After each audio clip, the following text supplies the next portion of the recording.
Ça y est, c'est parti. Erev Tov, bonsoir à toutes et à tous. On est très heureux de se retrouver avec le Rav Eli Kling.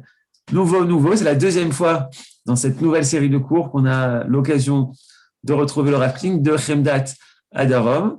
Et on va parler des tzadikim. Ce soir, c'est l'Eïloula de Rabbi Meir Balanes.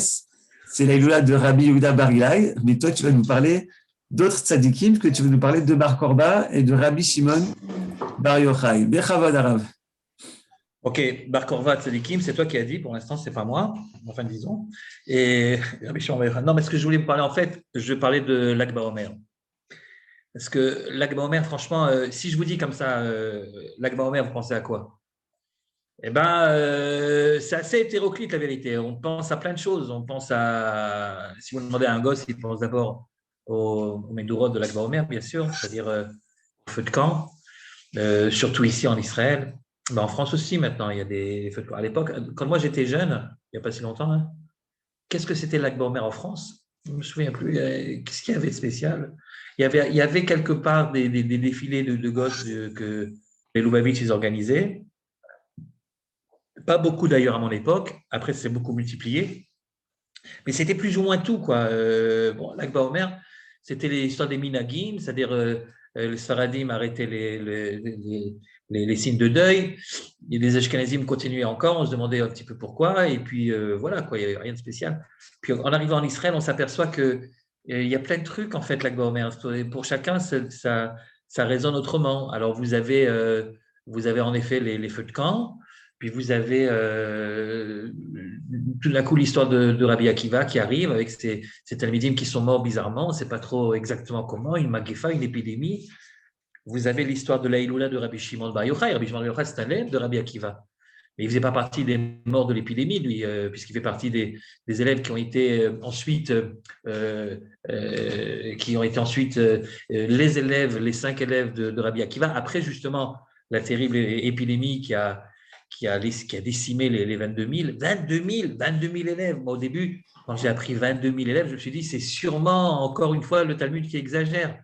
C'est une façon de parler, c'est pas possible. 22 000, un bonhomme, 22 000 de quoi de Talmudim à l'époque. Et puis la vérité, je me suis aperçu que c'est très possible en fait. Il y a aujourd'hui parmi nous des gens qui ont des dizaines de milliers d'élèves, même s'ils les ont quelquefois pas vus directement, parce que ça peut être des élèves finalement, ça peut être des gens qui ont fondé des cadres, qui ont ensuite fondé des yeshivot, et tout ça, ça peut être considéré comme leurs propres élèves. On parle de celui qui a fondé, par exemple, l'équipe Srugot, vous voyez, tout ce qui est Bnei Akiva, cette mouvance de Yeshivot Esder, Yeshivot Echoni, etc. Le Rav Neria, qui certainement a des centaines de milliers d'élèves, finalement. Puis il y en a d'autres, il y en a plein d'autres. Le Rav Yosef, il a certainement des dizaines de milliers d'élèves.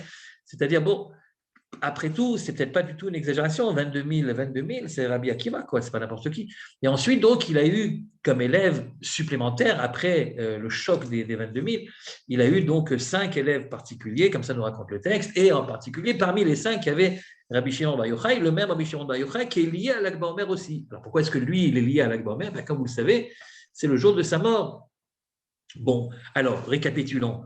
Il y a les élèves de Rabbi Akiva, il y a des Ashkenazim qui s'arrêtent à Lag BaOmer, mais qui continuent après, donc tous ces minagim de Havelout qu'on ne sait pas trop d'où ça vient.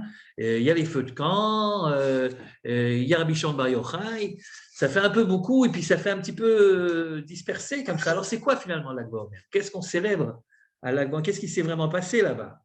Et est-ce qu'il y a un fil conducteur qui réunit tous ces événements historiques et qui donnerait donc son cachet particulier?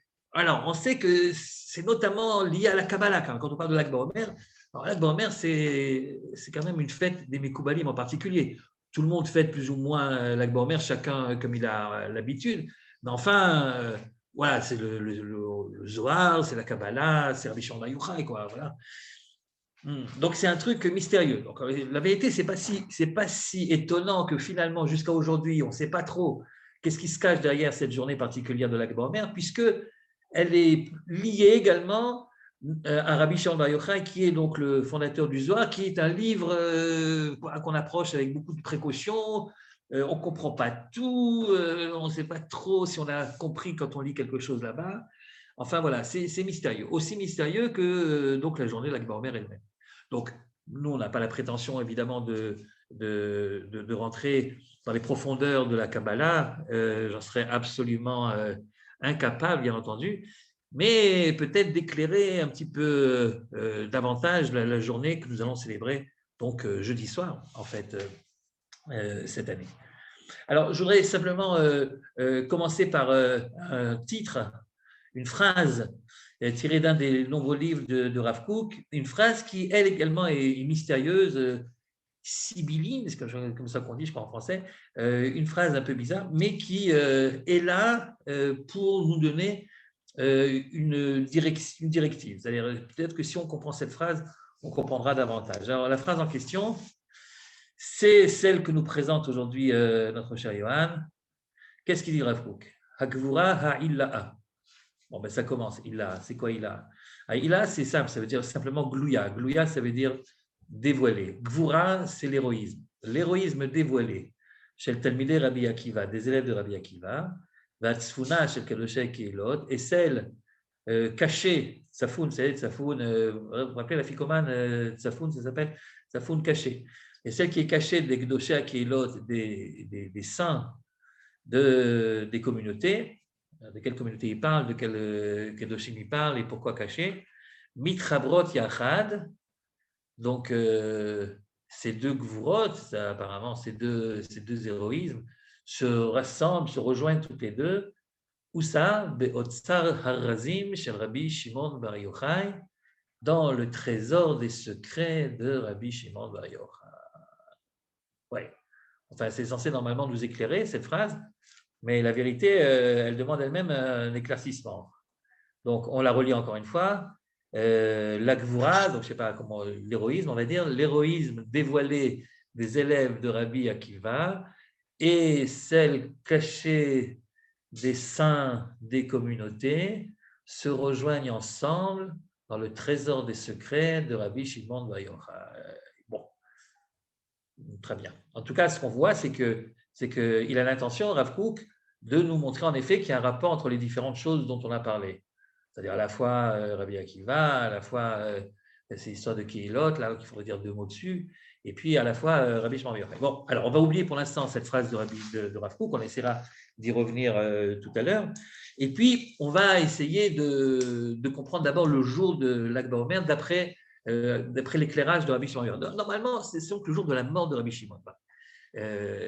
La mort des Rabbanim, comme la mort de n'importe qui, hein, ce n'est pas un jour de fête habituellement. Ça ne devrait pas en tout cas. Quand un type meurt, eh bien, tout le monde est triste. Il n'y a pas de quoi faire une fête, il n'y a pas de quoi être joyeux. Et si c'est un tzaddik, eh ben, encore pire, un tzaddik a quitté le monde. Vous vous rendez compte, on est tout d'un coup orphelin spirituellement, etc. Alors, je sais bien qu'aujourd'hui, curieusement, le mot Hiloula, qui signifie finalement les réjouissances le jour de la mort, c'est devenu quelque chose d'assez courant. Puis c'est tellement courant qu'on ne se pose même plus la question, mais pourquoi c'est tellement courant? C'est contradictoire. Qu'est-ce que ça veut dire se réjouir le jour de la mort de quelqu'un? Ce n'est pas très sympathique pour la personne en question, puis pas pour ses proches non plus, et ni pour son enseignement. Voilà un bonhomme qui ne pourra plus enseigner. Donc, il n'y a pas de quoi se réjouir.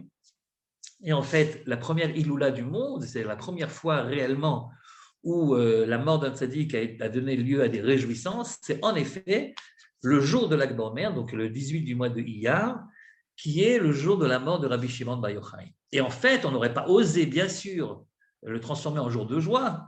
On aurait certainement dû le garder comme jour de deuil, comme on le faisait jusqu'alors, pour tout celui qui s'en va, qui nous quitte, en particulier pour les tzaddikim, si ce n'est que c'est Rabbi Shimon Bar Yochai lui-même qui apparemment, d'après la tradition, c'est lui qui aurait dit à ses élèves « Non, non, non, non, je veux que ce jour-là, le jour de ma mort, soit un jour de joie. » Et en effet, on voit ça dans un certain nombre de textes, notamment et en particulier à partir du moment où la Kabbalah, justement, a commencé à devenir plus répandue.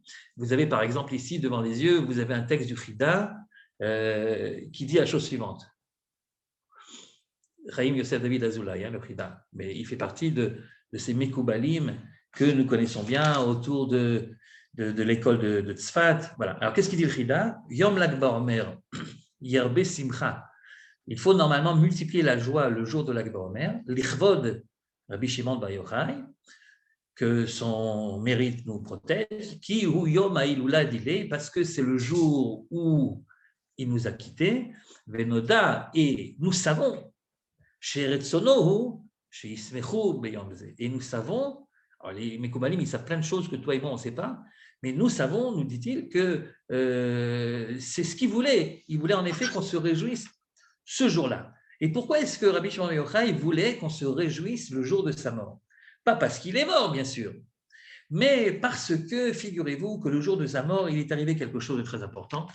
Il a dévoilé un certain nombre de choses qu'il ne pouvait pas, qu'il lui était interdit de dévoiler avant ce jour-là. C'est ce que dit le Rav Uzi Kalkayam dans un pirouche, un des livres du Rav Kook, et il dit la chose suivante: Atam, les simcha veladlaka. Non seulement il faut se réjouir, mais il faut également allumer. Donc c'est l'origine donc des feux de camp, l'adlaka, mipne shebeyom aliato hashamaima, parce que le jour où il nous a quittés pour rejoindre les cieux, Gila sodot rabim, il a dévoilé des secrets nombreux, shebechayav lo haya rashai, qu'il n'avait pas l'autorisation de dévoiler quand il était encore en vie. Et alors, haïta he'ara gedola, il y a eu ce jour-là une grande lumière, une grande luminosité, Beyom Ptirato, justement le jour de sa mort. Donc le jour de sa mort, ce n'est pas qu'on se réjouit parce qu'il est mort, Chaz v'shalom. On se réjouit parce que le jour de sa mort, c'est le jour où il nous a dévoilé plein de choses qu'il n'osait pas nous dévoiler avant. Et certainement qu'on fait ici allusion aux textes kabbalistiques qui sont attribués à Rabbi Shimon Bar Yochai, notamment le Zohar, qui, bon, je ne vais pas rentrer maintenant sur le truc historique, le Zohar, qui l'aurait réellement écrit, et puis à quel moment il est devenu, on l'a découvert, parce que vous savez, le Zohar, on n'avait pas réellement entendu parler de lui jusqu'à une certaine époque, puis après on en a parlé, alors soit, en effet, il existait depuis longtemps, mais il était plutôt, il était transmis de génération en génération de manière orale, et donc il n'y avait pas un livre vraiment écrit. Il fallait attendre, le fait qu'il fallait attendre jusqu'à ce qu'on ait pu le avoir dans les mains, ça ne veut pas dire qu'il n'a pas une origine très très lointaine. Et en effet, le Zohar est attribué en tout cas à Rabbi Shimon. De toute façon, quand on lit le Zohar, on voit bien qu'il y a énormément de fois, on cite Rabbi Shimon Bar Yochai, qui donc, soit c'est lui l'auteur de tout le Zohar, soit une grande partie en tout cas, soit lui et ses élèves, en tout cas l'esprit de Rabbi Shimon Bar Yochai plane au-dessus de la Kabbalah et du Zohar. Il semblerait donc que ces enseignements, qui sont des enseignements mystiques, voilà, ça aurait été une sorte de chose que Rabbi Shimon avait connue, peut-être dans son épisode de la grotte, la fameuse, où il a étudié avec son fils, et un certain nombre de choses lui sont apparues, et qui ensuite, sur la base de ces choses-là qui ont été dévoilées le jour de sa mort, finalement, on a pu mettre par écrit de manière plus systématique l'enseignement kabbalistique. Voilà. Et donc, c'est devenu une fête. Et donc, la première raison pour laquelle Lag BaOmer c'est une fête, c'est parce que c'est le jour de la révélation de ce qu'on appelle Torah Sod, c'est-à-dire les enseignements qui sont des enseignements de secret, des enseignements qu'on ne dit pas, qu'on ne livre pas sur la place publique. Et ce n'est pas Madonna qui va nous contredire. Ça fait toujours un petit peu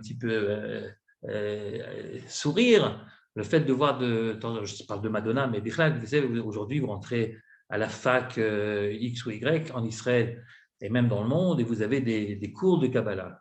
Et vous avez des jeunes filles en mini-jupe avec un livre de Zohar sous le bras, ils vont étudier la Kabbalah, ou des garçons juifs ou non-juifs qui étudient la Kabbalah. Ça, c'est quelque chose qui n'existait pas à l'époque. Vous savez, le Zohar, enfin, les enseignements mystiques, c'est des choses qui se transmettaient en effet, mais ils se transmettaient de manière beaucoup plus discrète. Mekoubalim, Kabbalah, ça veut dire recevoir. En fait, ça se passait de la manière suivante. Il y avait le Rav qui enseignait depuis déjà des années à ses élèves, et puis à un moment, il envoyait un qui avait un certain nombre de qualités que les autres n'avaient pas, une manière, une sensibilité, une possibilité de comprendre un certain nombre de choses que les autres avaient du mal à comprendre. Et un jour, il lui disait, toi, mon petit David, si j'aimerais bien te parler, si tu peux venir chez moi après les cours. Et alors, David, il est arrivé en question, et c'est là qu'il commençait à lui apprendre un certain nombre de choses. Et au fur et à mesure, il lui apprenait tout ce que lui-même avait reçu de son maître.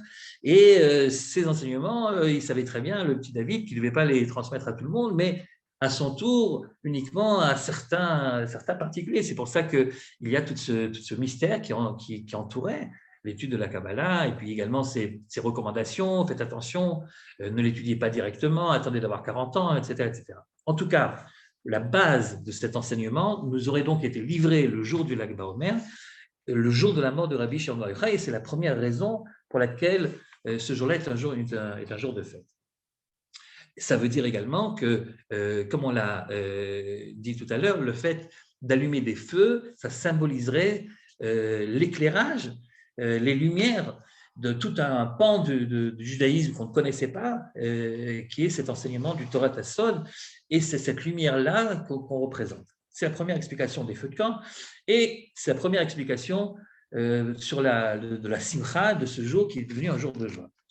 Et puis, il y a une autre explication que vous connaissez bien et qui n'a rien à voir en fait avec Rabbi Shimon Bar Yochai lui-même. Mais il a plutôt à voir avec son maître, avec Rabbi Akiva, et c'est l'histoire des 22 000 élèves. Et là, on nous raconte que Rabbi Akiva, il avait en effet plein d'élèves, alors plein, et qu'il manquait de kavod les uns envers les autres, et donc ils sont morts à cause de ce qu'on appelle une magefa. Magefa, c'est une épidémie. La vérité, je vais vous dire, j'ai appris quelque chose cette année que je ne connaissais, que j'avais du mal à comprendre jusqu'à cette année. Je me suis toujours posé la question, mais cette explication-là de la joie des festivités de Lag BaOmer, c'est quand même bizarre. Il y a une épidémie, donc les gens sont morts par milliers, par dizaines de milliers, et puis évidemment, au bout d'un moment, l'épidémie s'arrête. Bon, ben, ce n'est pas un jour de joie, hein, c'est un jour où tu vas enterrer tes morts surtout. Ils n'ont pas ressuscité, hein, les morts des élèves de Rabbi Akiva. Ils ont arrêté de mourir, il n'y a pas de quoi faire une fête, hein. Il y a de quoi être soulagé, d'accord, mais il n'y a pas de quoi faire une grosse fête. Ce n'est pas un jour de joie, c'est un jour où on compte les morts.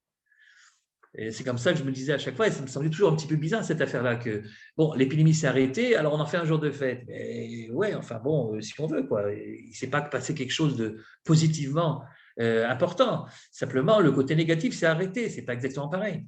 Mais je dois dire que cette année, je me suis aperçu que j'avais mal compris parce que avoir le sourire des Israéliens dans les rues depuis quelques jours, avoir cette joie de vivre qui éclate un peu partout et qu'on avait un petit peu oublié, hein, il faut bien le dire, depuis un an, je m'aperçois que le jour où l'épidémie s'arrête, le jour où, en tout cas, on espère que l'épidémie soit réellement arrêtée, ce jour-là, c'est vraiment un jour de joie. Évidemment, on est triste d'avoir passé une année difficile et surtout d'avoir été obligé d'enterrer des morts et en Israël et dans le monde entier, des gens qu'on connaissait, etc., des gens qui nous étaient quelquefois très proches. Mais bon, malgré tout, le jour où ça s'arrête, c'est plus qu'un soulagement, on revit, puisqu'il y a un certain nombre de choses qu'on ne pouvait pas faire, tout d'un coup on peut faire. Donc finalement, quand l'épidémie s'arrête, on peut comprendre pourquoi ça devient un jour de joie. Mais est-ce qu'il y a un rapport entre le fait que l'épidémie s'est arrêtée le jour de Lag BaOmer et le fait que Rabbi Shimon Bar Yochai, bien plus tard, est mort justement ce jour-là? On va passer, si vous voulez, à une troisième, le troisième angle de vue de Lag BaOmer, en essayant d'oublier pour l'instant et Rabbi Shimon et sa Kabbalah et son Zohar et Rabbi Akiva et ses élèves, et on va essayer de comprendre au niveau de la halakha les différents minagim de cette période du Homer, dont Lag BaOmer est en fait l'axe central. Et essayer de comprendre un petit peu, là aussi, historiquement, comment est-ce que ça s'est créé. Et ensuite, on essaiera, comme le Rav Kook nous propose, de faire le lien entre tout ça. Alors, comment se fait-il que les Ashkénazim ne font pas comme tout le monde? On va dire ça comme ça. Comment se fait-il que les Ashkénazim ne font pas comme tout le monde, puisque au lieu de s'arrêter comme tout le monde à Lag BaOmer de cette période de deuil pour les élèves de Rabbi Akiva, ils continuent. Alors que le Talmud est très clair. Ils se sont arrêtés. L'épidémie s'est arrêtée le jour de Lag BaOmer. C'est vrai qu'il est très clair, mais en fait, dans le Talmud, il y a écrit qu'ils sont morts entre Pessah et Atzeret, c'est entre Pessah et Shavuot, mais dans le même souffle, ils nous disent également que ça s'est arrêté à Lag BaOmer. Donc, ce n'est pas vraiment jusqu'à Atzeret, ce n'est pas vraiment jusqu'à Shavuot, ils se sont arrêtés à Lag BaOmer. Mais s'ils se sont arrêtés à Lag BaOmer, c'est-à-dire que les 33 jours de jeûne de deuil, pardon, où on a l'habitude de ne pas se raser, de ne pas aller chez le coiffeur et puis de ne pas se réjouir de trop, de ne pas se marier, par exemple, eh bien, ces 33 jours commenceraient donc le premier jour de Pessah et termineraient le 33e jour du Homer, et ça fait donc 33 jours, et c'est à ce moment-là qu'on se réjouit, les 33 jours de deuil sont terminés. C'est comme ça que la tradition talmudique nous a enseigné, et c'est comme ça que le Shulchan Aruch l'a fixé dans la Halacha. Le Shulchan Aruch, Rabbi Yosef Karo, qui écrit donc Noagim Listaper, de Rosh Chodesh Iyar. Il connaît des gens qui ont l'habitude de se raser, d'aller chez le coiffeur, déjà Rosh Chodesh Iyar. Rosh Chodesh Iyar, c'est avant l'Ag Baomer. L'Ag Baomer, c'est le 18 Iyar.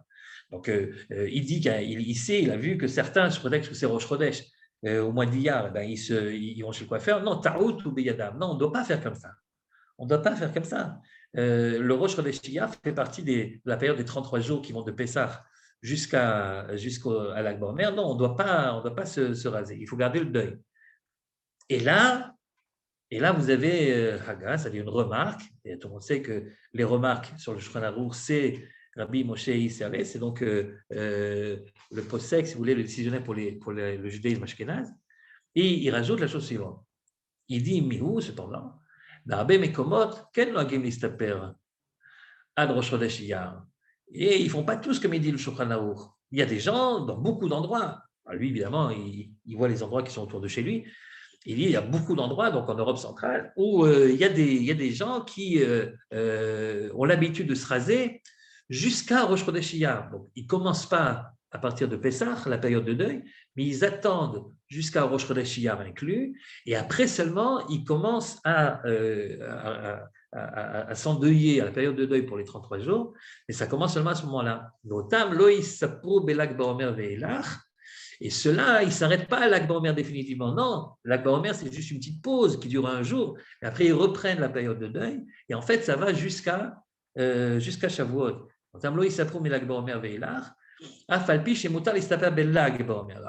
jour de l'Ag Baomer Atzmo, le jour de l'Ag Baomer lui-même, là oui, ça on peut enlever les signes de deuil.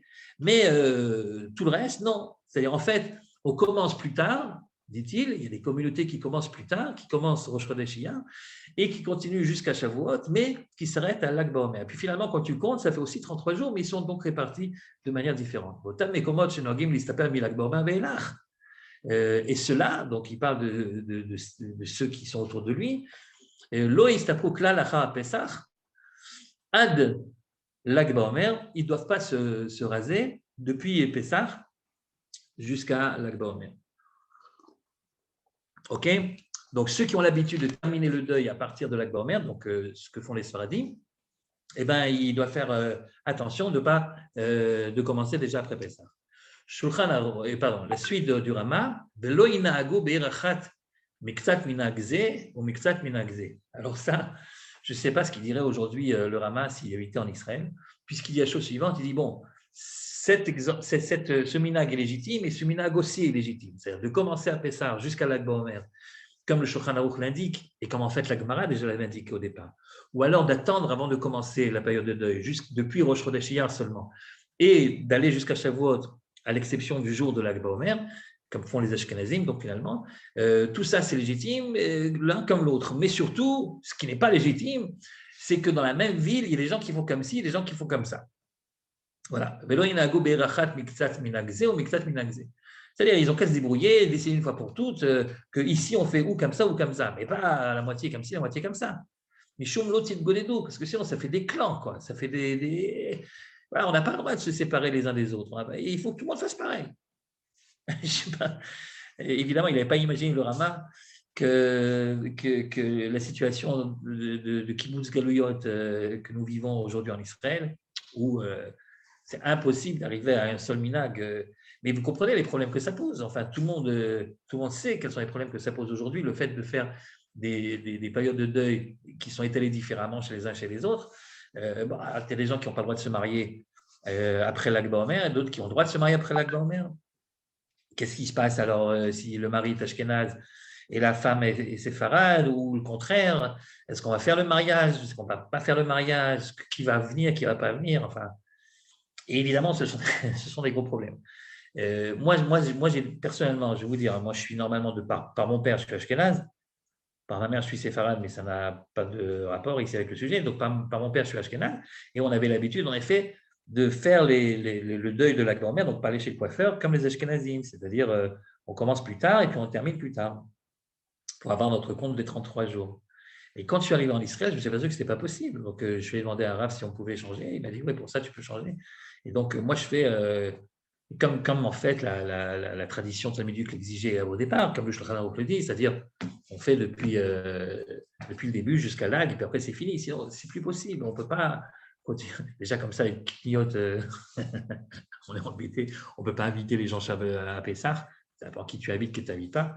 Alors au moins pour les mariages, je ne sais pas. C'est là qu'on sent qu'il manque un Sanhédrin quand même, vous comprenez? Il y aurait un Sanhédrin, une des premières décisions qu'il ferait, c'est trancher, quoi. Quel est le minac d'Eretz Israël? Est-ce que c'est comme le minac séfarade ou une fois pour toutes? Mais comme il dit le Rama, franchement, dans la même shrouna, il y en a qui ont de la barbe, il y en a qui n'ont plus de la barbe, il y en a qui se marient, il y en a qui ne se marient pas. L'otit godédou, les gens ils ne savent plus. Alors c'est quoi? C'est une période de deuil, c'est pas une période. Ah bah, ça dépend. J'écoute la musique ou j'écoute pas la musique? Bah, ça dépend comment lui t'appelles, monsieur. Tu t'appelles Ben Chetrit ou tu t'appelles Goldstein? Ah bah, ça dépend. En suivant ça, tu écoutes la musique. C'est pas possible, il faut trancher. Enfin, c'est comme ça que l'Ashkenaz lui-même il a dit. C'est comme ça que le Rama il avait dit. Enfin bon. Mais, et le Shulchan Aruch, et surtout le Rama, n'expliquent pas pourquoi. Il n'explique pas pourquoi.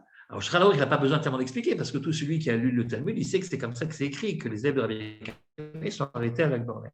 Mais le Rama qui dit qu'il faut décaler un petit peu, pourquoi faudrait-il décaler? Et c'est là qu'on arrive à cette histoire de Keilot, desquels nous parlions il y a un instant. Alors, l'histoire des Keilot. Qu'est-ce qui se passe? Il se passe qu'il faut revenir cette fois-ci en l'an 1096. Il me semble que c'est l'année de la première croisade. Et l'année de la première croisade, c'est donc les chrétiens d'Europe qui décident d'aller libérer le tombeau de Jésus qui se trouve donc, comme par hasard évidemment, à Jérusalem.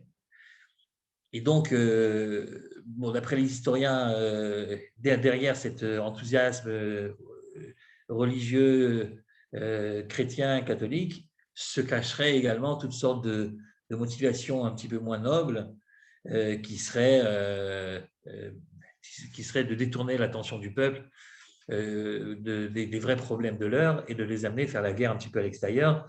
C'est toujours bon pour le moral de ceux qui restent. En tout cas, quelles que soient les véritables motivations de cette affaire-là, voici que des armées se forment et d'Europe pour aller faire le long voyage, parce que finalement, ce n'est pas à côté, jusqu'en Palestine, donc pour aller libérer le tombeau de Jésus qui, lui, est en ce moment, donc au XIe siècle, fin du XIe, début du XIIe, se trouve entre les mains rendez-vous compte, des musulmans. Ça, c'est pas du tout, c'est une honte, c'est une humiliation pour la chrétienté. Et donc, on va les libérer, on va faire la guerre là-bas. Seulement, pour faire la guerre là-bas, il faut amener les troupes et leur garder le moral élevé. Alors, le moral élevé, ça va bien à 2 jours, ça va bien à 1 semaine. Alors, garder le moral élevé des troupes et avec l'enthousiasme d'aller se faire tuer au combat ou d'aller tuer les autres, ça ne tient pas la route si longtemps, tout le voyage. Alors, il faut maintenir, si vous voulez, l'enthousiasme. Et pour maintenir l'enthousiasme et pour maintenir la possibilité de guerroyer et l'envie de continuer à faire la guerre, eh bien, on va se faire la main sur les infidèles, les non-chrétiens que l'on rencontrera en chemin. Et les non-fidèles, ce n'étaient pas les musulmans. Imaginez qu'à l'époque, il n'y avait pas de musulmans en Europe, c'est un peu incroyable. Mais à l'époque, ceux qui ne sont pas chrétiens, ce sont les juifs. Et donc, comme vous le savez, les chrétiens, les fameux croisés, vont donc détruire de manière violente les différentes communautés juives qu'ils rencontrent en chemin. Et quelquefois, ils font même des détours sur leur chemin pour ne pas sauter sur une communauté juive importante. Les communautés se trouvent notamment, ceux qui ont le plus subi les assauts des troupes, donc des croisés, c'était ceux d'Allemagne, les Juifs d'Allemagne. D'ailleurs, Rachi, qui est sur la fin de ses jours, et qui a étudié, quand il était jeune, il a étudié dans les chivot d'Allemagne, de Worms et de Mayence, lui-même écrira une lamentation, une kina, parce qu'il a été encore contemporain de la première croisade, et il entend donc de ses amis, de ses maîtres, il entend les massacres qui ont lieu là-bas, et évidemment, ça le rend très, très triste, et il écrit une kina que certains lisent le jour de Tisha B'Av. Mais à part Rashi, les autres qui sont témoins de ce qui se passe, écrivent, prennent des notes, écrivent et nous racontent exactement ce qui s'est passé et surtout nous donnent des dates. Or, il s'avère que les dates en question de ces massacres qui ont décimé les communautés florissantes avec le rabbanim, que ce soit celle de Spire, Shpira, Shapira, ou celle de Worms, ou celle de Mayence, eh bien, tout ça s'est passé entre Pessah et Shavuot, et plutôt du côté de Shavuot que de Pessah. Et je voudrais vous montrer deux textes importants. D'abord celui de Rav Sperber, si on pouvait le voir, Johan, où il nous explique ce point d'histoire, et il nous dit Trilata chez la Velut Yemei Asfira, que en fait le début de cette histoire, que pendant cette période-là il convient de porter le deuil, eh bien la racine se trouve dans une très ancienne tragédie, celle qui est racontée par la tradition talmudique, Al-Pi Amasoret Talmudit, je te mets Rabbi Akiva, Metu ben Pesach Le'atzeret, que les élèves de Rabbi Akiva seraient donc morts entre Pesach et Shavuot, Belag Baomer Pascha Mitata, mais le jour du 33e jour du Homer, il se serait arrêté.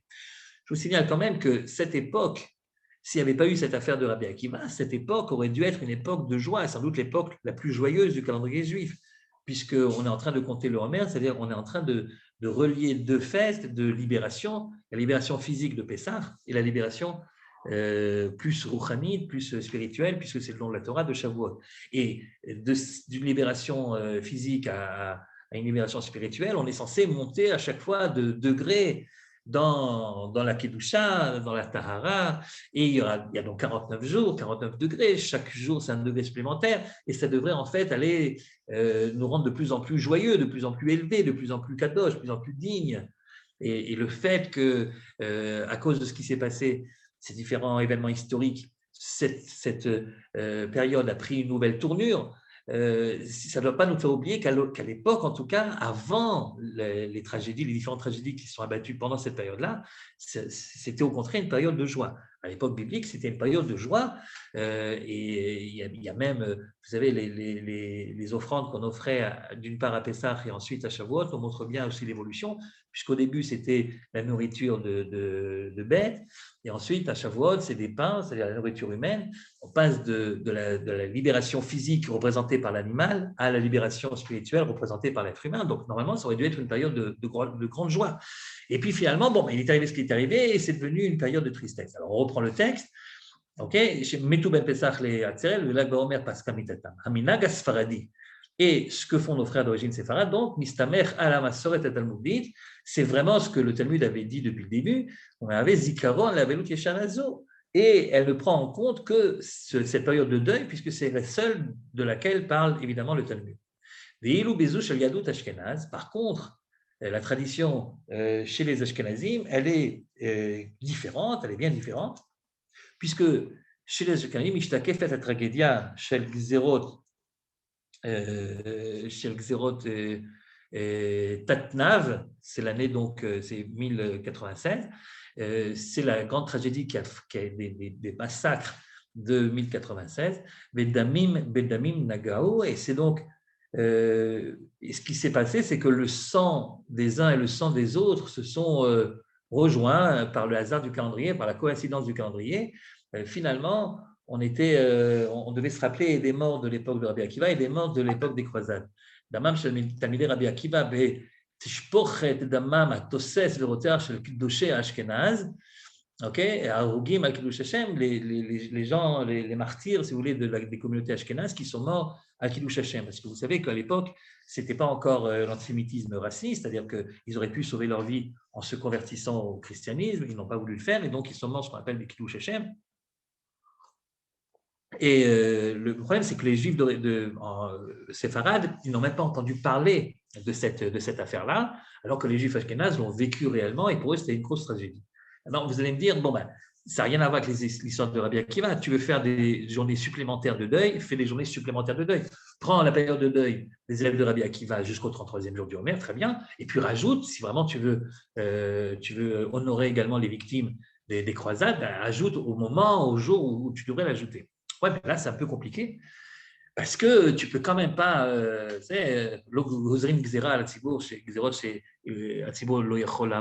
on peut pas non plus demander à des gens de rester en deuil pendant si longtemps. Donc finalement, qu'est-ce qu'ils ont fait les Ashkenazim? Ils ont gardé l'idée des 33 jours, et comme dans la Gemara c'était écrit entre Pessah et Shavuot, même si après ils précisent, non, je ne veux pas dire jusqu'à Shavuot, mais jusqu'à la Gomer, mais comme l'expression quand même là-bas dans le Talmud, c'est ils sont morts les gens de Rabbi Akiva de Pessah jusqu'à Atzeret, mais on a dit, tu sais quoi?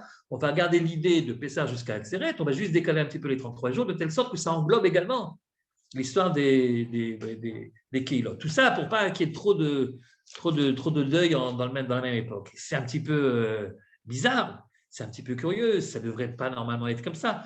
Mais enfin, on peut comprendre qu'il y a ici une volonté de pas trop exagérer. En tout cas, d'où je sais que les dates des pogroms de l'époque, des massacres de l'époque se sont passés justement à ce moment-là. Mais vous savez, on dit encore dans certaines communautés, la plupart des communautés ashkénazes, on le dit, les keynotes de Tisha B'Av, dans les fameuses keynotes de Tisha B'Av, donc les lamentations qu'on lit par terre le jour de Tisha B'Av, eh bien on rapporte un certain nombre de keynotes qui racontent cette histoire-là, et notamment une qui est très connue chez les Ashkénazim, Mi'iten Roshimaim.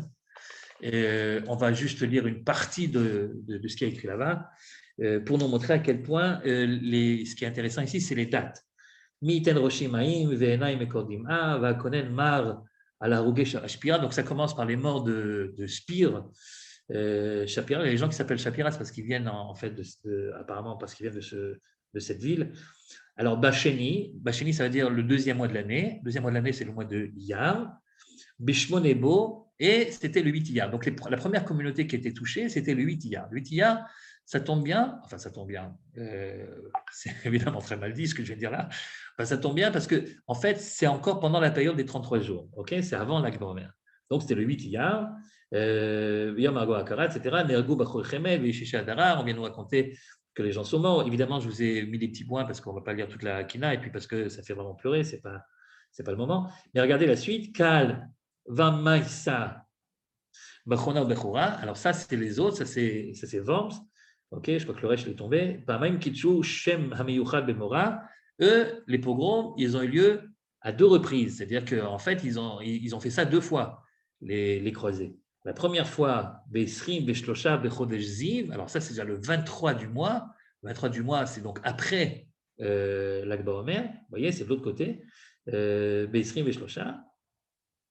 Et la deuxième fois, le deuxième pogrom, dans la même communauté de Worms, ça a eu lieu Chodesh Hashelishi, c'est-à-dire en fait au mois de Sivan.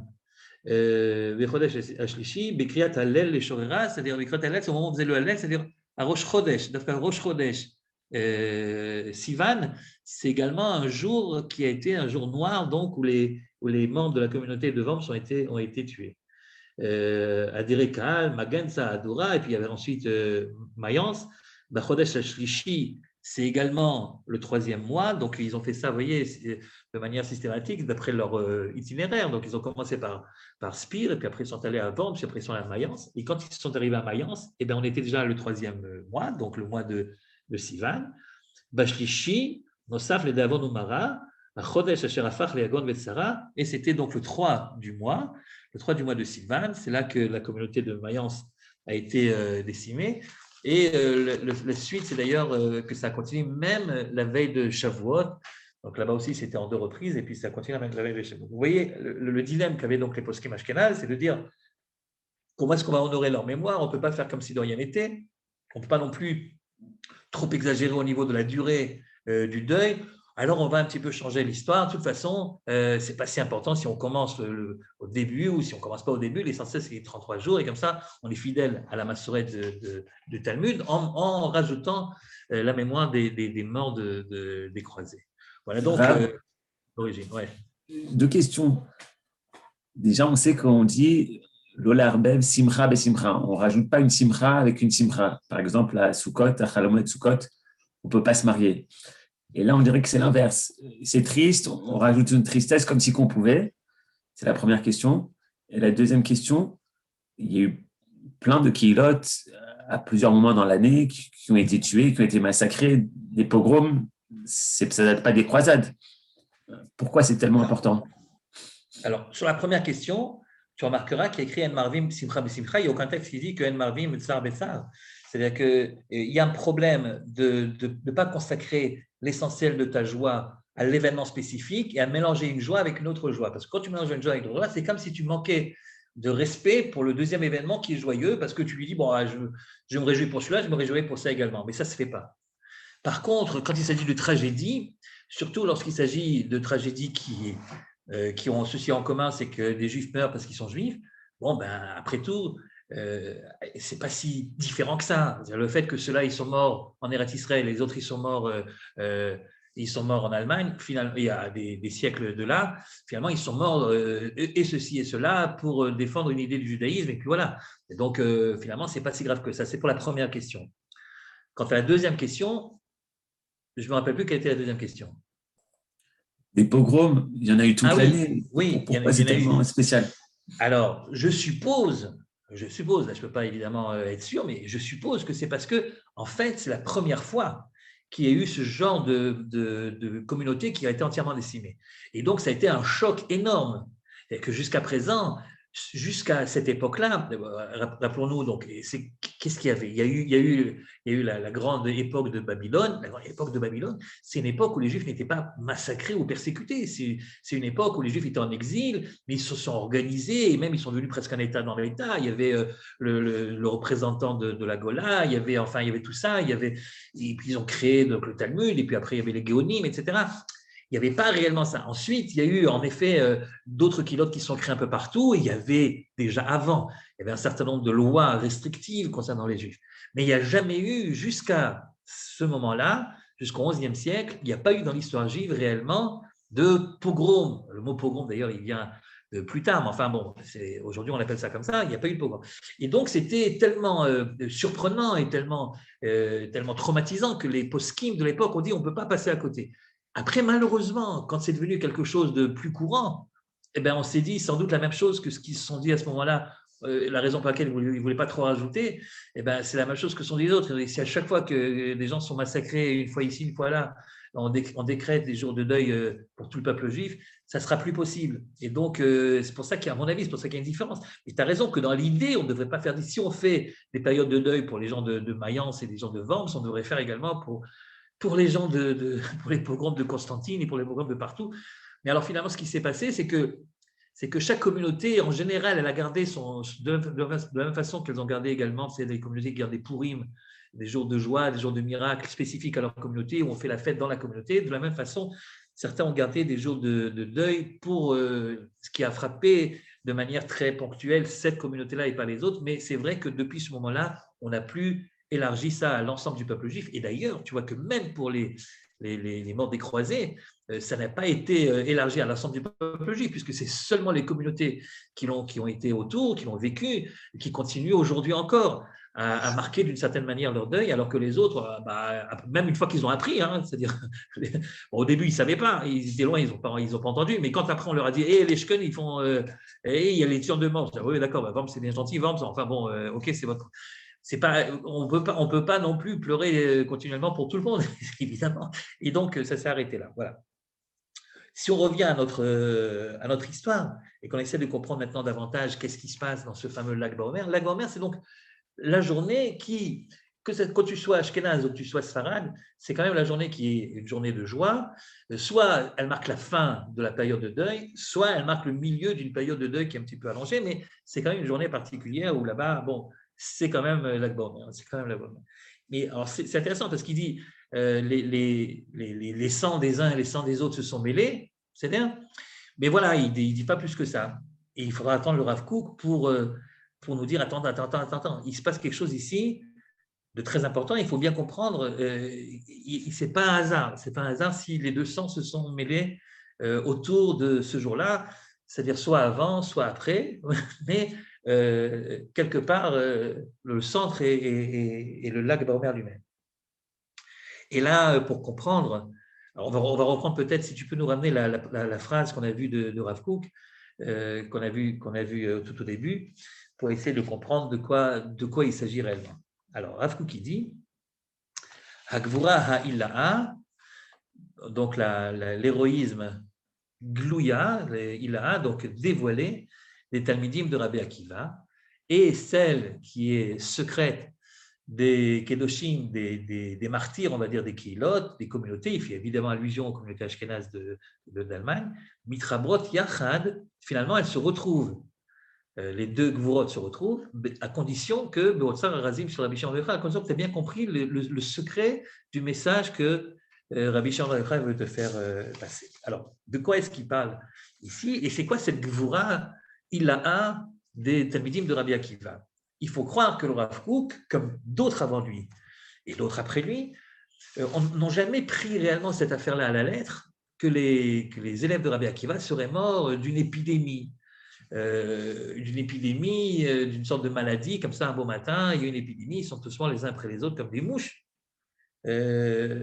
Certains pensent, et ils le voient non pas du Bavli, mais du Yerushalmi d'une certaine manière, et puis ensuite ça a été dit dans d'autres sources, que les élèves de Rabbi Akiva seraient morts en combattant aux côtés de Bar Kokhba.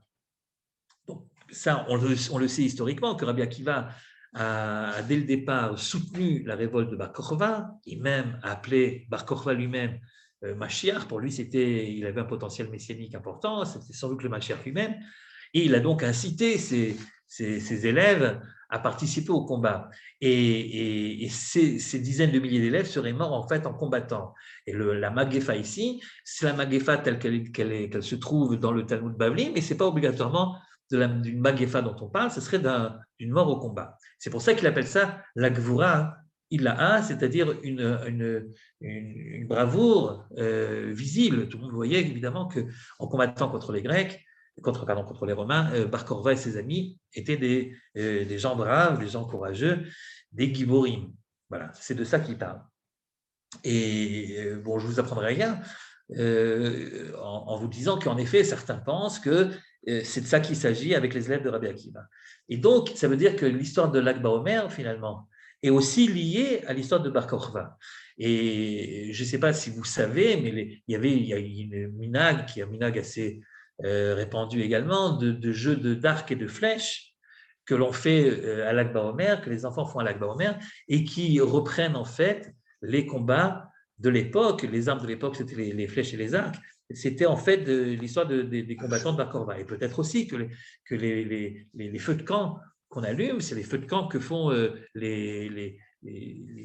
ceux qui font des attentats contre les armées romaines et qui se retrouvent le soir et qui sont comme ça dans leur campement, derrière une grotte, dans les montagnes de Judée, etc., et qui mangent ce qu'ils peuvent manger sur le terrain, et c'est ces feux de camp qui représenteraient également Bar Kokhba. C'est marrant parce que les mêmes feux de camp, tout à l'heure on a dit que ça représente la lumière de l'enseignement de Rabbi Shimon Bar Yochai qui s'est dévoilé ce jour-là, mais il est possible que le même feu de camp symbolise également l'état des combats, la manière de vivre des combattants de Bar Kokhba, et que ceux-là sont morts en effet essentiellement pendant cette période. Vous savez que c'est une période, la période entre Pessah et Shavuot, c'est une période en général de révolte.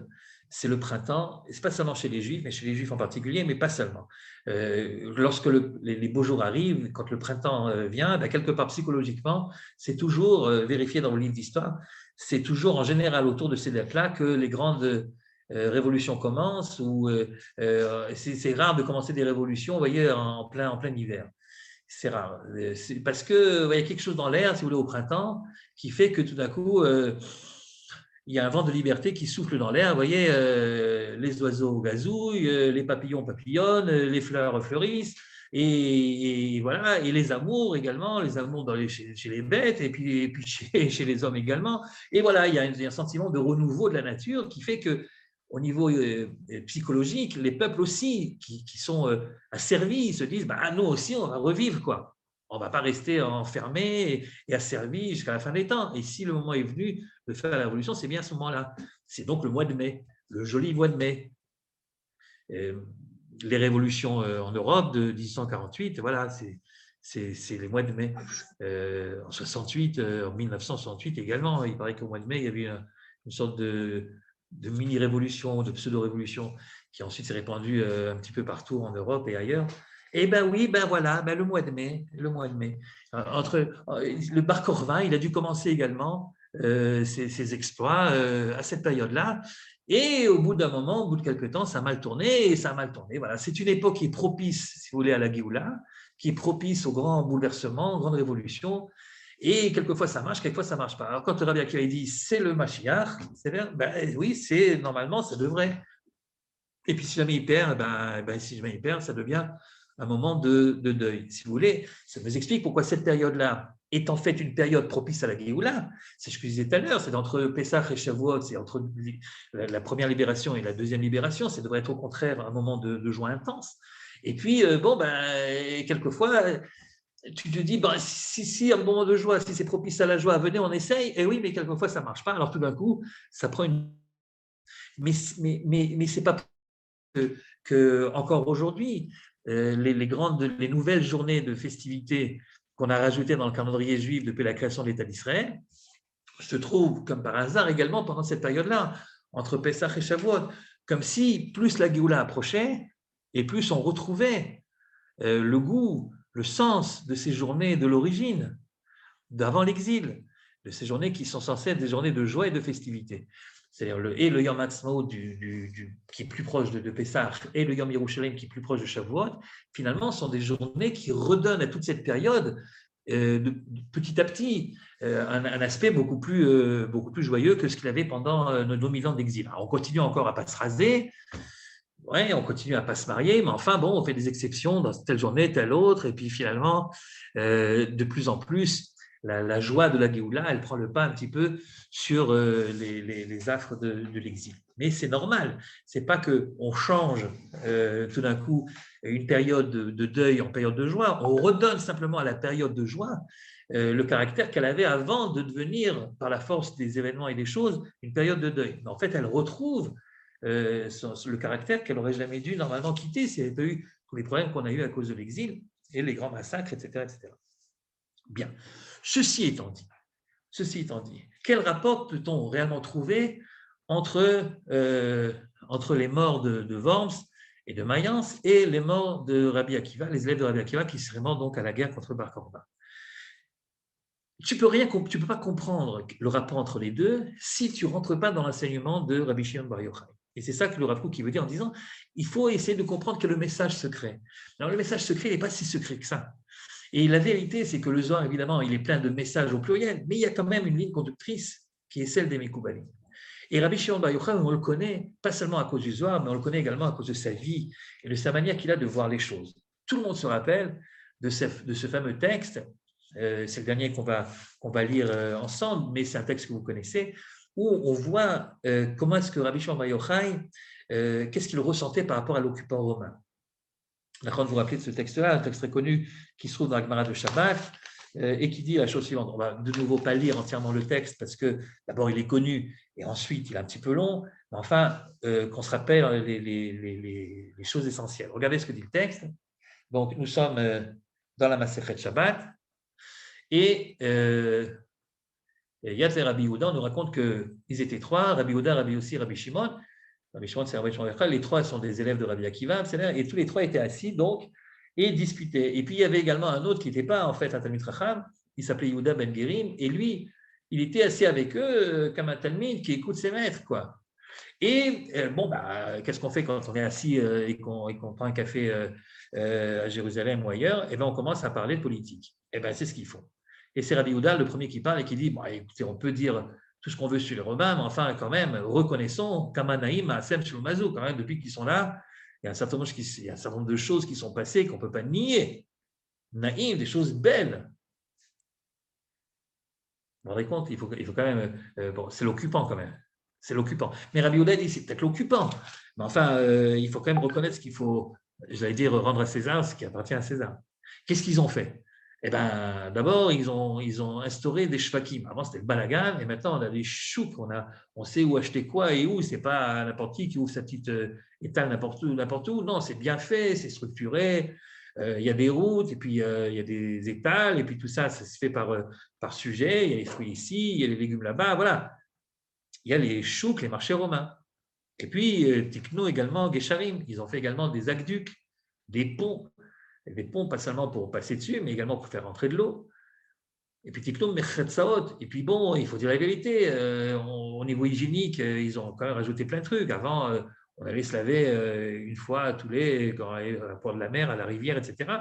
Ben non, eux, ils ont mis les eaux dans les villes, ils ont créé des termes, ils ont créé Mechetzaot, des endroits où on peut se laver, des bains publics. Et quand il a dit ça à Rabbi Yehuda, Rabbi aussi, son copain, Shatak, il n'a rien dit.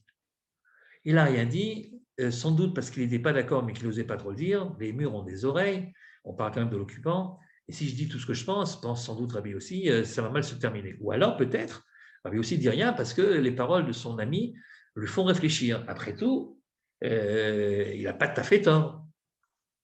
Nana Rabbi Shimon Bar Yochai. Mais Rabbi Shimon Bar Yochai, lui, il a tout de suite réagi.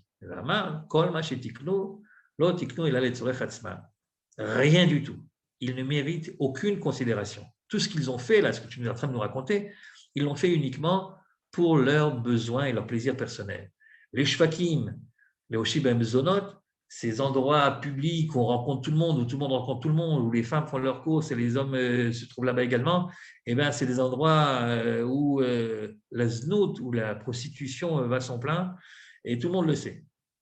Mechatzaot, les bains publics, les Aden, je ne sais pas vous dire ce qui se passe là-dedans. Gesharim, quant aux aqueducs et aux ponts, etc., c'est uniquement pour faire payer pour les taxes de passage, les taxes c'est les autoroutes à péage, hein, on met de l'argent dedans. Les tol ben meches, c'est une bonne occasion pour faire de l'argent. La discussion est donc animée, elle a discuté un petit peu. Et puis Yehuda ben Gerim, qui sans doute n'a pas fait ça méchamment, quoi. C'est pas que c'est un bonhomme qui veut absolument faire du mal à Rabbi Shimon Bar Yochai, mais voilà, il a eu le plaisir d'écouter une grande discussion politique entre les trois plus grands maîtres de la génération. Ben, il était allé raconter à ses copains. Super d'Ivréem. Et évidemment, quand tu commences à raconter de l'un à l'autre, ça finit par arriver aux oreilles de ceux qui normalement n'auraient pas dû écouter. C'est le Malchut, c'est les Romains qui apprennent ça. Un mot, ils décident. Yehuda, Yehuda qui lui a dit des bonnes choses sur nous, et bien lui, on va lui donner une promotion. Et en fait, c'est à partir de ce moment-là que Yehuda est devenu Rosh Hamedabrim Bechol Makom. C'est-à-dire que chaque fois qu'il y avait une assemblée de rabbins et que Rabbi Yehuda était là, c'est lui qui, par ordre de l'occupant romain, c'est lui qui avait la parole le premier.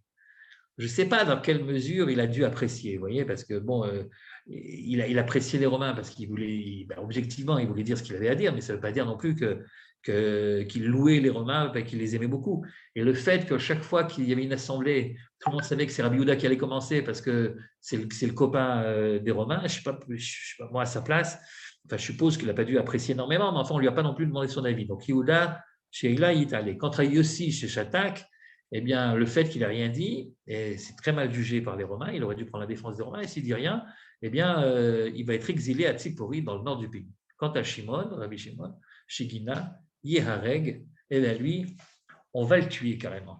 Et donc commence ensuite la fameuse histoire de Rabbi Shimon qui essaie de se protéger il apprend donc que sa tête est mise à prix, il essaie de se protéger, il se cache d'abord dans les synagogues, et puis après il a peur que si on interroge sa femme, elle va finir par être obligée sous la torture de raconter tout, donc il finit par arriver dans cette fameuse grotte, et là, vous connaissez l'histoire, il reste 12 ans, et puis quand il sort de cette grotte au bout de 12 ans, donc il est là-bas avec son fils, et il est nourri par des caroubiers, enfin vous connaissez l'histoire, quand il sort de là-bas, je suppose que c'est là-bas que, à force d'étudier de ce qui se rappelait, ils ont évidemment commencé par parler également de choses importantes, de choses un petit peu cachées, que si tu n'es pas isolé du monde, tu as du mal à comprendre. Donc, si vous voulez, tout ce qui est derrière l'école kabbalistique.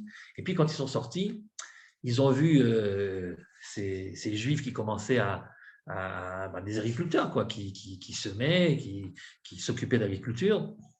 Donc, je saute les quelques premières lignes, Johan, puis j'arrive à Yatztabatkol Amra, Tsoumi Maratechem. Donc, au bout d'un moment, au bout de 12 ans, on leur dit que le moment est venu de sortir, ils sortent, et puis chaque fois, ce qui se passe là-bas, c'est que, ouais, en fait, c'est en haut, tu as raison, en fait, c'est en haut. Il voit des gens qui sont en train de. Excusez-moi, j'ai sauté, j'aurais pas dû. Donc, il voit des gens qui sont en train de semer, etc. Amar Manichim Chayolam, Oskim Bechayesha. Quel chutzpah de délaisser les vrais problèmes qui sont l'étude de la Torah et de s'occuper de Chayesha, des choses qui n'ont pas réellement de valeur. Tu vas semer un champ, etc. etc. Et Kol Makom Shenem Miyad Israf. Et donc, évidemment, comme c'est des gens qui ont maintenant une force particulière, eh ben, il ne fallait pas être un agriculteur qui passait à côté de Rabbi Shimon et de son fils, parce que là, évidemment, ce n'était pas la meilleure chose qui pouvait vous arriver. Et donc, Dieu leur dit, vous n'êtes pas sortis quand même pour détruire les gens et détruire mon monde. Retournez dans votre grotte. Ils sont retournés dans leur grotte et ils sont restés encore 12 mois supplémentaires, donc un an supplémentaire. Et là, cette fois-ci, quand ils sortent au bout de 12 mois, Kol Echad et Avou Mechi Rabbi Eliezer, Rabbi Shimon, ok, Amarlo Bni Dai Lola Ani Veata.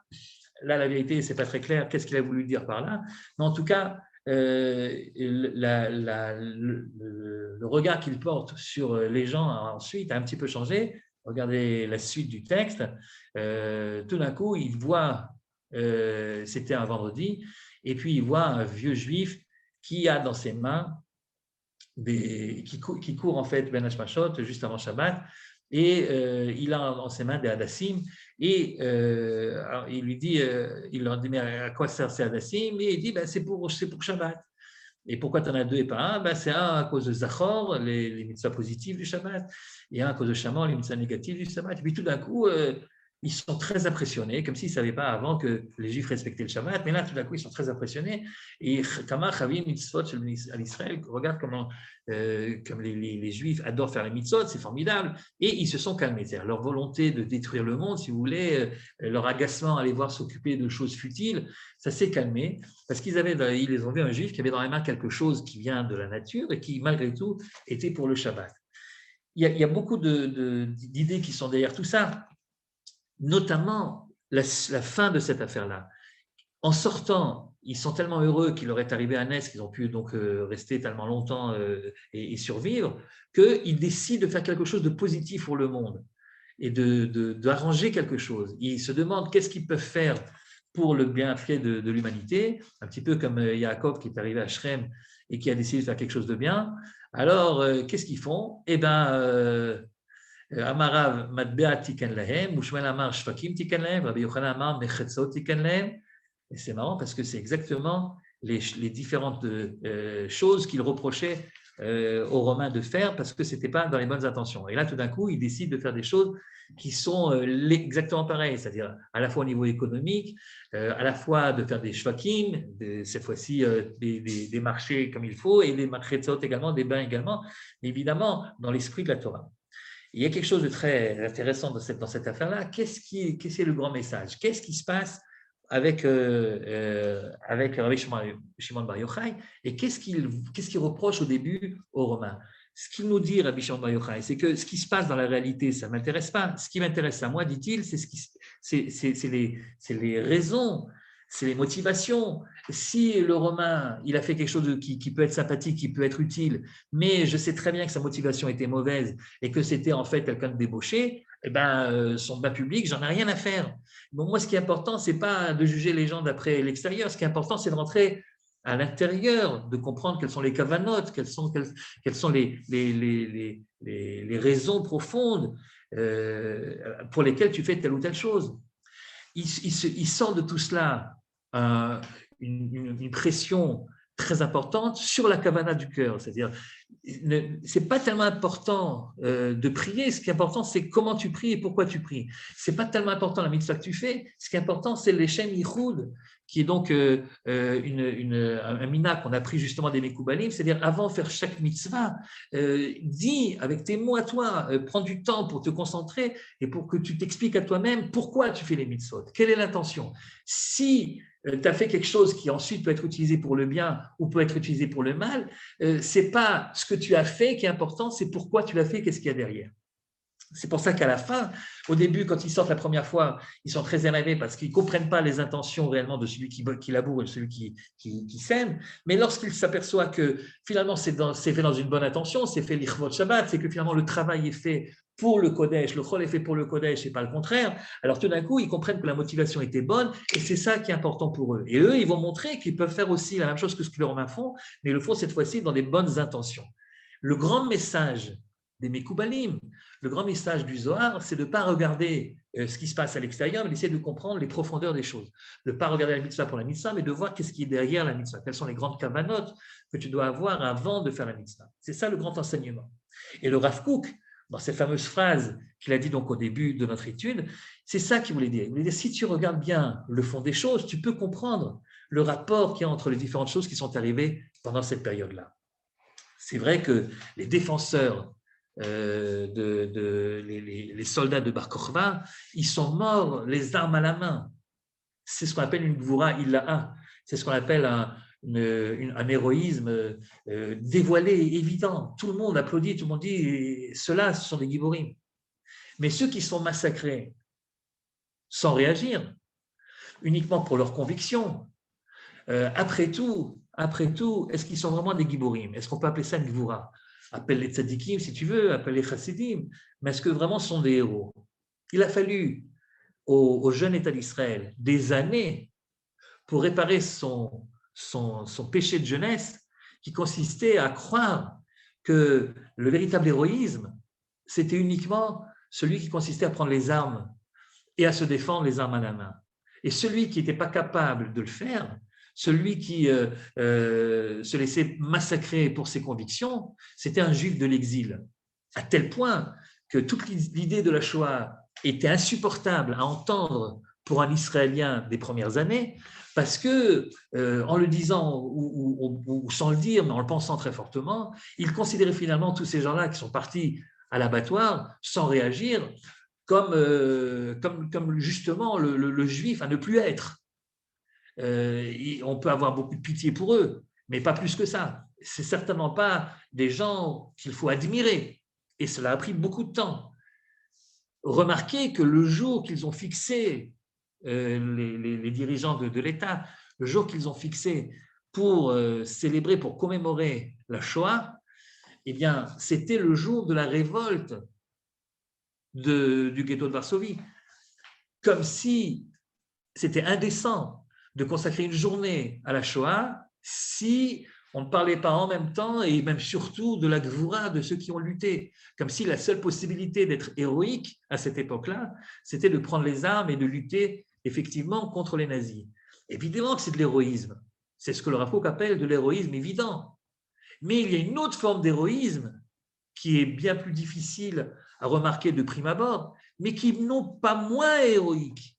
Et nous savons aujourd'hui, avec le recul, parce qu'on a pris le temps de mieux comprendre, de mieux entendre surtout, alors on s'est aperçu qu'il y avait des dizaines de formes d'héroïsme différentes. Et chacune de ces formes-là a été expérimentée par tous ceux qui ont traversé ces années noires. Et le jour de la Shoah, et même jusqu'à aujourd'hui encore, appelé Yom HaShoah ve'Gvura, le jour de la Shoah et de la Gvura. Et dans l'état d'esprit de ceux qui ont donné cette appellation, Gvura, ça voulait dire en effet les révoltes, les partisans, les ghettos de Varsovie, etc. Comme si on ne pouvait pas consacrer une journée, comme s'il était indécent de consacrer une journée entière uniquement à Yom HaShoah. Non, il fallait rajouter Gvura. Et le choix de la date n'est évidemment pas fortuit. Il fallait que ça soit justement au moment de la révolte du ghetto de Varsovie. Alors là, oui, on peut à la rigueur parler de la Shoah, si en même temps on parlera de la Gvura, de ceux qui ont... Mais la vérité, celui qui donne dans le camp de concentration la moitié de son pain à celui qui est à côté, c'est tout autant de la Gvura. Et celui qui continue à faire le chemin Israël en plein camp de concentration, c'est tout autant de la Gvura. Et celui qui garde son humanité comme un Primo Levi ou comme tant d'autres, à l'intérieur de cet enfer, ce sont des héros tout autant héroïques que ceux qui sont sortis avec les armes pour lutter à main nue contre les tanks nazis à Varsovie. Ça, c'est de l'héroïsme et ça, c'est de l'héroïsme. Mais pour que tu comprennes que ça, c'est de l'héroïsme et ça, c'est de l'héroïsme et qu'il n'y a pas un héroïsme qui est plus fort que l'autre, il faut que tu assimiles, que tu comprennes l'enseignement de Rabbi Shimon Bar Yochai. Que ce n'est pas ce qui se passe extérieurement, ce n'est pas l'action extérieure qui est révélatrice de ce que tu fais, de ce que tu es, mais c'est l'intention avec laquelle tu le fais. Et même si c'est moins spectaculaire de donner une partie de ton pain à ton co-détenu, c'est tout aussi héroïque parce que ça part d'un sentiment qui est un sentiment de Kiddush Hashem, d'amour de l'autre, qui est le même sentiment qui a animé ceux qui sont révoltés au ghetto de Varsovie. Et en fait, le sang des uns et le sang des autres se mêlent l'un avec l'autre, à condition que tu comprennes l'enseignement de Rabbi Shimon Bar Yochai, que l'essentiel, c'est la pnimiout, l'essentiel, c'est la motivation profonde, c'est ce qui se passe à l'intérieur, et ce n'est pas ce qui en ressort à l'extérieur obligatoirement. L'extérieur peut prendre des visages complètement différents, nos actions peuvent prendre des marques complètement différentes, mais elles peuvent être toutes réunies en un seul faisceau si, à l'origine, il y a le même amour de l'autre, le même amour du judaïsme, de la Torah et de son prochain. Alors reprenons maintenant la phrase, pour la dernière fois, la phrase de Rav Kook, et essayons de comprendre qu'est-ce que c'est que ce Lag Baomer réellement.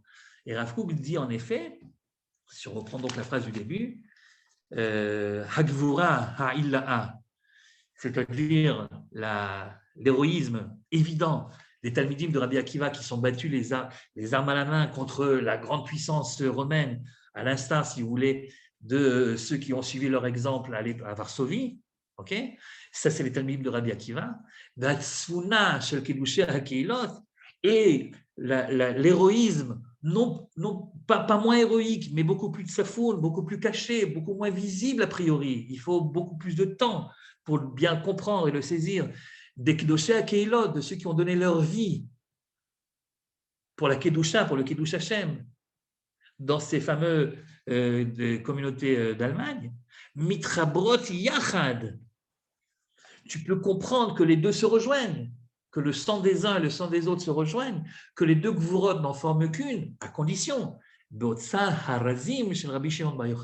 à condition que tu rentres dans le trésor des secrets de Rabbi Shimon, c'est-à-dire à condition que tu comprennes l'enseignement le plus important sans doute de Rabbi Shimon, qui est de regarder les intentions des gens pour pouvoir les juger et non pas de regarder uniquement ce qu'il en ressort, les maasés. Et c'est donc finalement, sans doute, le message essentiel qu'il faut retenir pour Lag Baomer. Lag Baomer, c'est cette journée particulière dans l'année juive qui nous force à regarder derrière le visage que l'autre te donne, derrière la para, de regarder non pas le paraître, mais de regarder l'être lui-même, afin de comprendre de quoi il s'agit. Tu ne peux pas comprendre des gens, tu ne peux pas juger les gens uniquement dans la manière de se présenter à toi, de paraître ce qu'ils semblent être, si tu ne fais pas l'effort de les écouter pour comprendre leur pnimiout. Une fois que tu as compris la pnimiout, une fois que tu es rentré dans le monde des secrets de Rabbi Shimon Bar Yochai, alors tout d'un coup, tu t'aperçois que plein de choses qui te semblaient tellement différentes et même opposées, finalement se rejoignent à l'intérieur parce que partent de la même volonté, du même amour pour la Torah, pour le peuple et sans doute également pour la terre d'Israël. Voilà ce que je vais vous dire sur Lag Baomer. Chazak ou Baruch. Merci beaucoup. De rien, de rien. Ouais, écoutez, je commence à prendre un plaisir à ces petites réunions-là, toutes les 2 semaines. Finalement, c'était une bonne chose.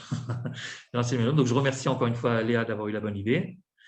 Et puis, je vous donne rendez-vous donc à la prochaine fois, 2 semaines après. Je ne sais pas exactement, sans doute que ce sera quelque chose qui tournera autour de Shavuot, je pense. Voilà. Ben, écoutez, merci beaucoup. Voilà. Shavuot, merci beaucoup. Il y a des questions. S'il y a des questions, c'est le moment, les amis. On est en direct. Posez vos questions. Oui, ça c'est vrai, ça c'est le moment. Élie, merci beaucoup. De rien. Qui c'est? Marlène. Ah, salut Marlène, ça va? Hachem, ça va. Quand c'est que tu viens nous voir? Quoi? Les Romains ne sont pas tellement d'accord avec cette idée-là parce qu'ils disent de toute façon, ok, on a peut-être des mauvaises intentions, mais on a fait les choses bien quand même. Donc on est quand même, quelque part, on est quand même bien. Donc oui. on a part à la Torah aussi, puisque quelles que soient nos intentions, on est bien quand même. Donc, il y a encore un autre niveau après. Oui, c'est ce que pense aussi Rabbi Yehuda. Mais la vérité, je n'ai pas cité, mais vous connaissez sûrement ce texte qui nous dit que le Yom Hadin, le jour du jugement, les Romains viendront devant Dieu. Et ils diront à Dieu, voilà, on n'est quand même pas si mal que ça. Et ils redisent les mêmes choses.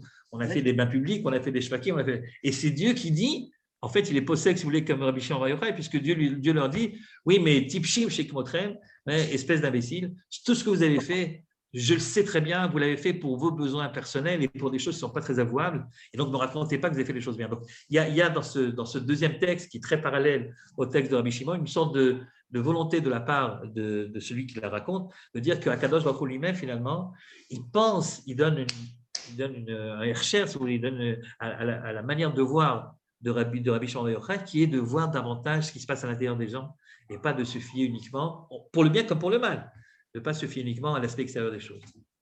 Oui, et il y a aussi le fait que finalement, si on prend toute l'histoire, eh ben, ils ont fait plus de mal que de bien. Oui, finalement, oui. Ça vient aussi en compte qu'il y a eu plus de mal avec le progrès technique, finalement, Hiroshima, tout ce qu'on veut, il y a eu plus de mal que de bien, si on prend le total. Et ça vient aussi… Écoutez, ça en est fait un joli mot de conclusion. Voilà. Très bien. Shavuot Tov. Au revoir à tout le monde. Merci beaucoup. Bye bye.